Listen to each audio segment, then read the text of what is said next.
দুই সরকারের অধীনে রপ্তানিমুখী শিল্পের স্মরণীয় এক বছর ২০২৪। রপ্তানি আয়ে ভুল তথ্যে $৯ বিলিয়ন কারসাজির মতো বড় ঘটনা ঘটে আওয়ামী লীগের আমলে। আর গণ অভ্যুত্থান পরবর্তী সময়ে দেখা যায় নজিরবিহীন শ্রম অসন্তোষ এবং কারখানার নিরাপত্তাহীনতা। যদিও প্রত্যাশিত উদ্যোগ এবং রিজার্ভের ক্ষয় রোধ সম্ভব হয় অন্তর্বর্তী সরকারের সময়টাতেই। রাকিব হোসেনের রিপোর্ট, ছবি তুলেছেন জসিমউদ্দিন। আন্তর্জাতিক সনদপ্রাপ্ত তৈরি পোশাক কারখানাগুলোর মধ্যে অন্যতম গাজীপুরের Simtex apparel and washing limited.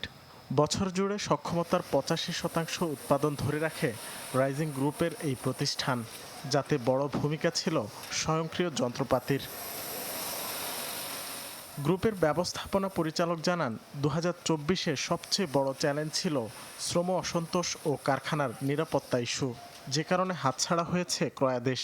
এছাড়া ব্যবসা পরিচালনায় ভুগতে হয়েছে নগদ লেনদেনে ভারসাম্যহীনতায়।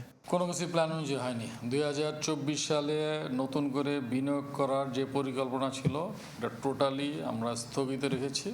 আমাদের প্রতিষ্ঠান সবার আগে ফোকাস করে ক্যাশ ফ্লোতে। বছরের শুরু থেকেই তীব্র গ্যাস সংকট ভোগায় পুরো রপ্তানি খাতকে। এছাড়া সময়ের সাথে মাথা ব্যথার কারণ হয়ে উঠতে থাকে ব্যাংক ঋণের চড়া সুদহার। এরপর আওয়ামী লীগের পতনের পর এসব সংকটের সাথে যোগ হয় স্মরণকালের সবচেয়ে বড় শ্রম অসন্তোষ, যা থামাতে বেতন ভাতা সমন্বয় এবং দাবি দাওয়া পূরণে আসে নতুন কিছু সিদ্ধান্ত। আর এসব সিদ্ধান্ত বাস্তবায়ন করতে গিয়ে বন্ধ হয় কিছু কারখানা। কেউ কেউ হারান প্রতিযোগিতা সক্ষমতা। এই টানাপোড়েনের মধ্যেই সামনে আসে রপ্তানি আয়ে প্রায় $৯ বিলিয়ন ভুল তথ্য। রাষ্ট্রীয় একটা প্রতিষ্ঠান ভুল তথ্য দিয়ে পুরা জাতিকে বিভ্রান্ত করেছে। এটা খালি রপ্তানির পরিমাণ নয়, রপ্তানির পরিমাণের সাথে সাথে কিন্তু এটা জিডিপির কন্ট্রিবিউশন বলেন, তারপরে এই যে প্রণোদনা কমিয়ে দেওয়া, এলডিসি গ্র্যাজুয়েশন, একটার সাথে একটা কিন্তু খুব ক্লোজলি রিলেটেড। এটা একটা বড় ধরনের ক্রাইম হয়েছে। বিশেষজ্ঞদের মতে ২৪-এ সংকট যেমন গভীর হয়েছে, তেমনি উন্মুক্ত হয়েছে সম্ভাবনার নতুন দুয়ার। বিশেষ করে অন্তর্বর্তী সরকারের নেয়া সংস্কার ও টেকসই নীতি পদক্ষেপ গতি আনবে আগামী দিনের রপ্তানি আয়ে।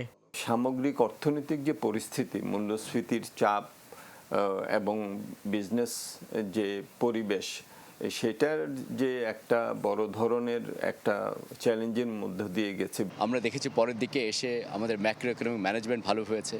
আমরা রপ্তানি খাতে দেখেছি খানিকটা প্রবৃদ্ধি ফিরে এসেছে, এবং আমরা দেখেছি যে পলিসির প্রতি যে কমিটমেন্ট, সেটা কিন্তু অনেক বেড়েছে। আমরা মনে করি সেটা অব্যাহত থাকবে। ২০২৪ সালে মোট আয়ের ৮৮% দখলে নেয় তৈরি পোশাক খাত। যে শিল্পের উপর রপ্তানি আয়ের একক নির্ভরতা, সেই শিল্পকেই বছর জুড়ে বহুমাত্রিক চাপ সামলাতে হয়েছে।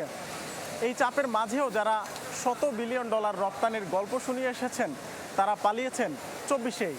তাই নতুন সময়ে নতুনদের হাত ধরে সমৃদ্ধির প্রত্যাশা সবার। রাকিব হোসেন, চ্যানেল 24, গাজীপুর।